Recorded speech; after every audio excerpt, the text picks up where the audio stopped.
What's happening, folks out in YouTubeville? This is Pete with Backdraft Bikes. Here's the super requested video shootout between the Harley Pan America and the BMW GS 1250 Adventure. Let's get it on.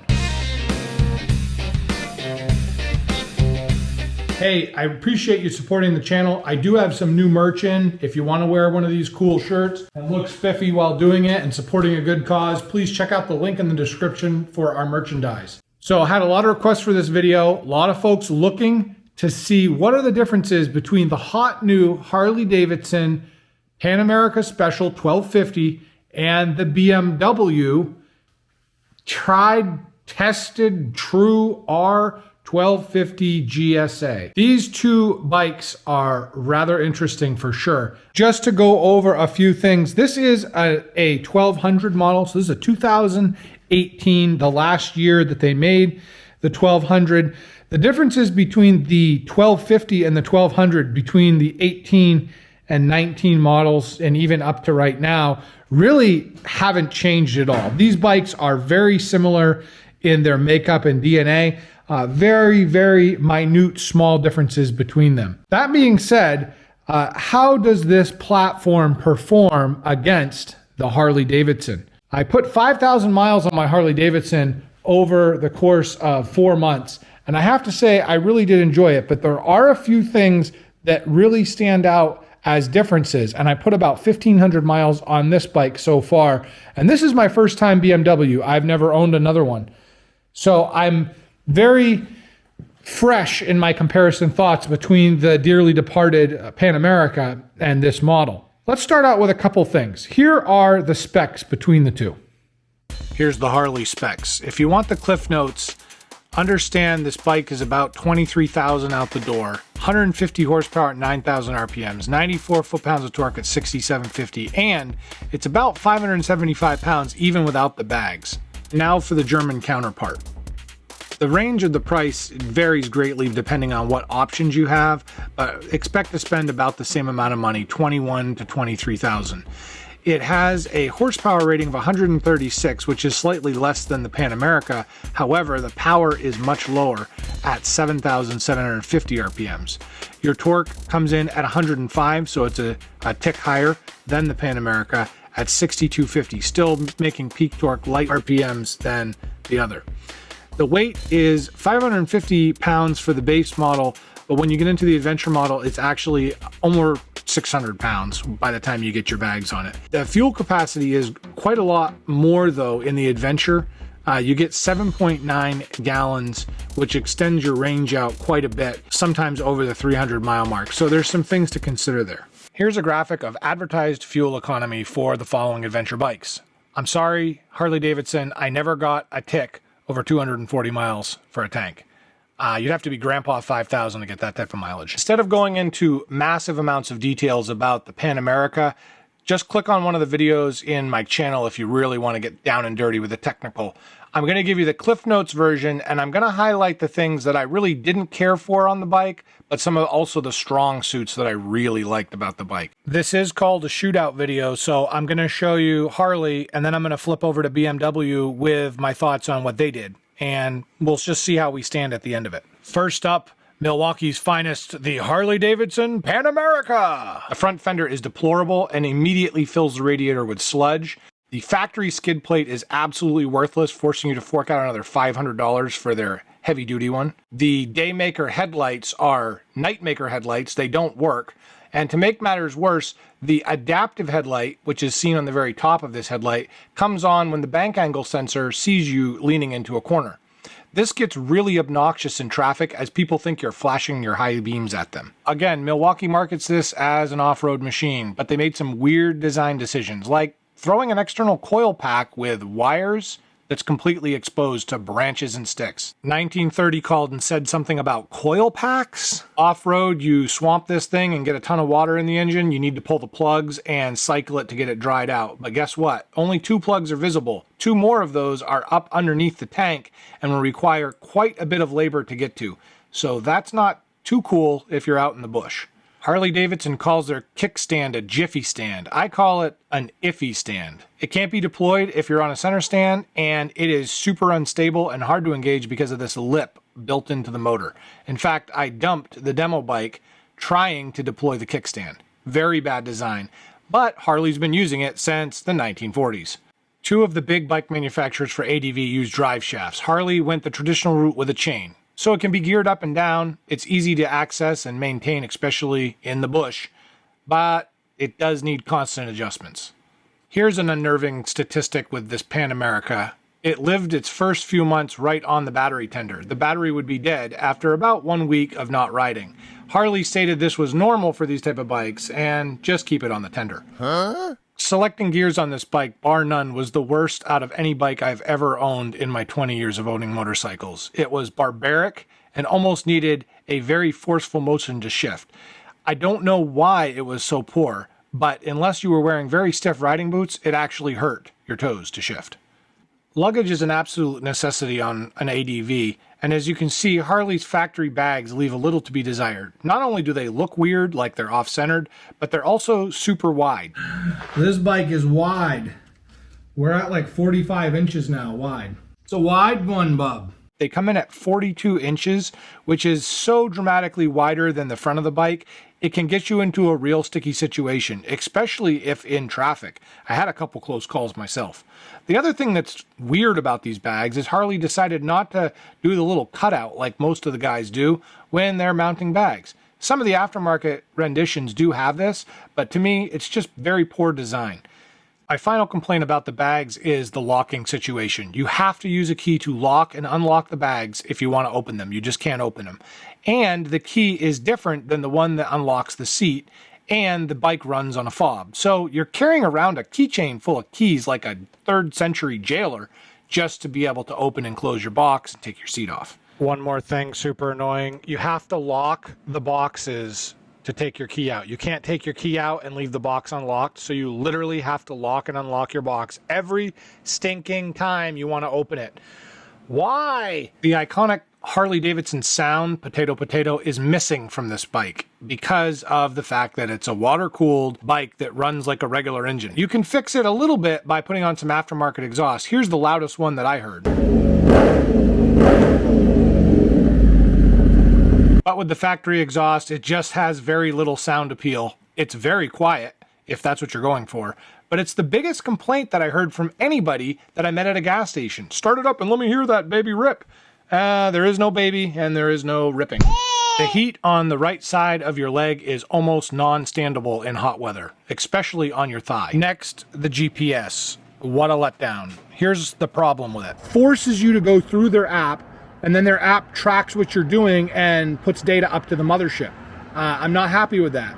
I'm not happy with the fact that your navigation system is terrible on the phone. I have to set destinations on the phone. I have to do everything on the phone, and I can't like have active traffic monitoring. I cannot use the phone. Although they say you can use it offline, it does not work very well, because as soon as you lose connectivity, the map just times out. And then you're driving and you miss your turn. And it's happened so many times I don't even use the GPS anymore. The handguards are essentially useless. They clip on with friction to the end of the bar, and they flop around when they get disconnected. It happened to me quite a few times in moderate off-roading. Harley says it's that way so that if your wrist gets caught, it doesn't break it off, it just pops off. But you know what? I've never had that happen, ever. Finally, as an early adopter, I just hate being the research and development lead officer for Harley Davidson. With all the nuances with electronics and other garbage, it just gets really frustrating, especially the starting issue. At this point in the video, you're probably thinking, man, this guy really doesn't like the Pan America. Well, you're actually wrong. I really did like the bike a lot. I just gave you the bad stuff up first. What does it do good? Here we go. Number one, the ergonomics of the bike were very good. Factory seat, super plush, even 600 miles a day, no issues there. The controls were very intuitive, even wearing gloves. A dedicated Siri button was super sweet. No wonder wheel on this bike. Also, the foot pegs had removable rubber inserts, which cut down on the vibration, but could be removed if you decided to go off-road. I love the toolless windshield adjustment. It's kind of a funky adjuster, and you have to use your left hand to do it. It's kind of like pulling a trigger on a gun, but it raises it up and down with no tools. So that's nice. Oh yeah, and then there was this item.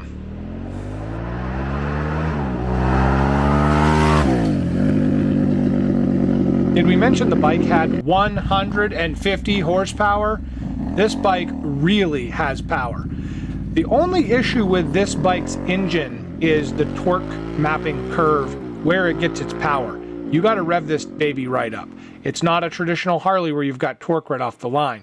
So as long as you understand that and you're willing to wind her, she'll go. Oh, she'll go. And now, ladies and gentlemen, the BMW. What did I like and what did I not like? Well, there's a lot to like about this bike, but I want to start with a few things I didn't really care for. First off, the front end.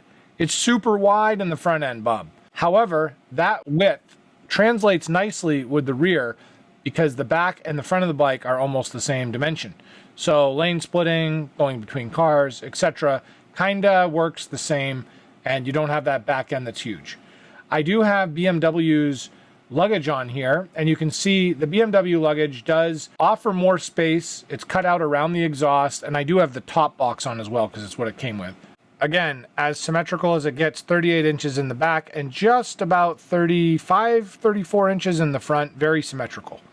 Mud does not get into the radiators to the same extent because they're flanked and up out of the way, just like a dirt bike.